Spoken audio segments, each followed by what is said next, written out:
How do you check for a busted heat exchanger? What do you do when you find a busted heat exchanger? And common problems I find in the field every day working on gas heat. This is a gas package unit. Today we're going to learn something about HVAC. You're watching Tips for Technicians. I am Tad. We're going to be talking all about this. If you're a viewer, thank you. If you're a subscriber, thank you. If you are a member, you're awesome. If you want HVAC consultation, you want tech support, then I can give that to you. Go down in the comments, join. Definitely click the join button. Then go down in the comments and say I joined, and then I'll give you my email. That'll lead to my phone number. Let's go ahead and start today's video. So how do you find a busted heat exchanger? Well, first you have to look. So I pulled the blower motor out here. This is a good way to check for a busted heat exchanger, and I'm going to show you that one in just a second. But also you can take this right side panel off here. Now you will have to take this union loose, so you'll have to have a couple wrenches to take that union loose. You'll have to shut the gas off. You'll have to take this wire off. Sometimes you can get away with not taking the wire off, but you're going to have to take some screws out, okay? So screws that hold this very bottom, and then screw right there.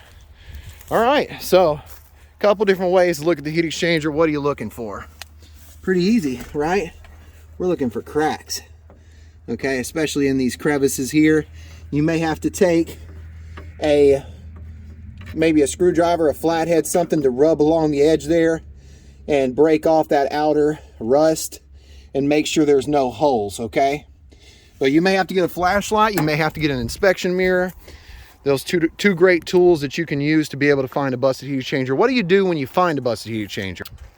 So the first thing you do is you notify the customer. They'll want a price on parts and probably a unit. If the unit is over 10 years old, you definitely need to start checking heat exchangers, especially if it's propane. Some of these heat exchangers only have a 10-year parts warranty. Right after that 10th year, you can expect to have a busted heat exchanger, especially if it's propane. So you'll want to get with the customer, the homeowner. You want to notify them because you are responsible for their safety at this point. You know that there's carbon monoxide going in the home as a result of having the busted heat exchanger. If you do not notify the customer and you do not let them know that you have deactivated, you have made the unit no longer operational in the heating mode, which I'm going to show you what I do for that in just a second, then you could be responsible for their safety. You also want to note on your ticket, okay, the invoice that you give to the customer, that you have done these steps to make sure that the heat is no longer operational, that you have advised the customer to not turn the heat on, and you're getting a price on parts and also a new unit. Because if the unit's 15 years old, it's all rusted out, it's definitely a good idea for you to admonish the customer to buy a new unit, especially if the cost of the parts is over $1,000. You can be putting that towards a new system where you have new parts warranty. Now, let me show you what you do after notifying the customer, or before, either one. So what we're going to do is we're going to take this gas valve here and see how it's on. We're going to flip it off. As many ways as you can, make this to where it's inactive and you can't get it operational. That's what you're wanting to do. That's the goal. Take the gas valve, turn it off, boop. Take the meter right here, okay? The gas meter. Turn that off too, unless they have something else on gas. You want to check with the homeowner. They may have a hot water heater. They may have a set of gas logs, a fireplace. That's a great backup source for them. You'll want to try to get them some heaters in the meantime. Depends on what your policy is, the company you work for. But all right, we talked about how to find busted heat exchanger, what you're looking for. Let's go ahead and talk about what common problems I find. But first I want to talk about what you experience when you have a busted heat exchanger, because this is going to be good enough. All right, so what happens when you have a busted heat exchanger? There's a couple things that can happen. So one thing I know for sure is you can have this door on right here. All right, you could have this door on, right? Okay, this one right here. You could have this right here, right? And the unit will not work, okay? You take it off and the unit works. Now, why is that? That's one thing you can run into, okay? And you'll run into that in the field. Another problem you can have, especially if you have a furnace and the door works, or with the door on, it doesn't work, and then with the door off, it does work. It's got something to do with the venting. Something else that can happen is you can have a rollout switch. Okay, that right there is the rollout. And you can have a code on the board that says rollout tripped, right? Now, most rollouts are manual reset. So you may have a rollout, and that could be because the heat exchanger is busted. Now, why does the flame roll out? And that's another thing. You'll actually see the flames roll out, okay? So you won't have a nice blue flame.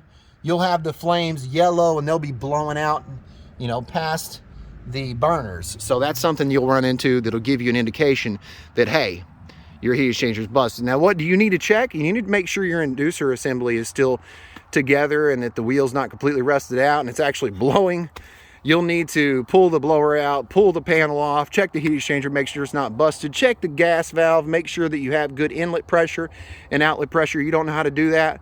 Check out my playlist, HVAC Tips for Technicians. You need to check that out.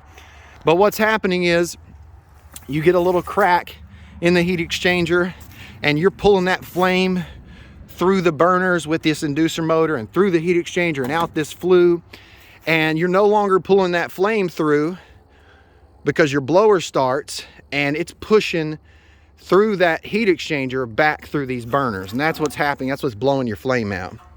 So just wanted to give you that knowledge so that you got it. Hope I didn't miss anything. Let's go ahead and talk about common problems. Common problems. So today's problem I'm going to show you is really simple. So they heard a noise inside, right? And it wasn't the inducer assembly, because usually during the heating season, I have probably at least 10 of these the first week. I'm changing inducer motor assemblies, right? Because this wheel rusts out. You can see there's a little rust back there. Look at that rust. See that rust? Oh yeah, so I have to change a ton of these. But what was wrong today was all I had to do was loosen the set screw, adjust the shaft down a little bit more, because this was inside the housing, the indoor motor housing was inside the unit, and the blower wheel fell down. So it was rubbing. You can actually see where it was rubbing. See that right there on those blades? See that? All these blades were touching. So I adjusted it. I've got it adjusted now. I'm going to put it back in and get it going, make sure there's no more sounds. All right, common problems, bad pressure switch, all right? Pressure switches, something you definitely run into. Pressure switch on this unit is right there, okay? Now, on these newer units, you have a board with an LED and it outputs and it kind of tells you what's wrong, but, you know, in the older times, you basically would troubleshoot everything, right?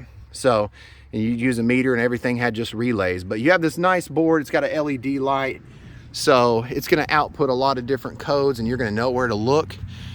But pressure switch, something that fails, the tube that goes to the inducer assembly, which, where is it at? It's right here. Okay, see that tube? It goes from the inducer assembly housing to the pressure switch. You can take this off right here, and sometimes it's stopped up right here, okay? Right behind where that tube goes on, that nipple that goes on the housing. That's something you can check. You could have a bad gas valve. You have power to the gas valve, but you don't have any gas coming out of the orifices. Orifices could be stopped up. The burners, okay? There's a carryover track. It carries the flame over from one burner to the next burners, and then the flame sensor senses flame. If it goes out after the flame is lit, it could mean that your sensor has rusted or it's got some type of dirt on it. You need to clean that off with some sandpaper. Then you could have burners not carrying over the flame. That could be your burners need to be cleaned, sanded off a little bit. Make sure you get that carryover track nice and clean. It's got rust on it. Let's see what else. I've had igniter wires fall off. I've had, and this is a spark igniter, I've had it sparking against the burner assembly here. That's a problem you can have. Your grounds are not all hooked up. Somebody took the ground off. Flame rectification's not happening, where, you know, the flame sensor end up sending the signal back to the board through the ground. Bad blower motors. This is an X13 motor. So you want to learn something about these motors and how they go bad and how they act, check out my playlist, HVAC Tips for Technicians. I got a great video on that. Number one problem is honestly inducer assembly. These inducer assemblies rust out and you will hear them making a loud noise. A little bit of advice, and this is the best advice right now I can tell you. If you ever order one of these motors and it comes in without the blade, or it comes in without the wheel or the assembly, don't put it on. Order the whole entire assembly, because the chances of you getting the wheel off that shaft is slim to none unless you cut it off. So, all right, I think that's about it. Hope you enjoyed today's video. I'm Tad. You've been watching HVAC Tips for Technicians, and I'll keep you cool if you let me. Thanks.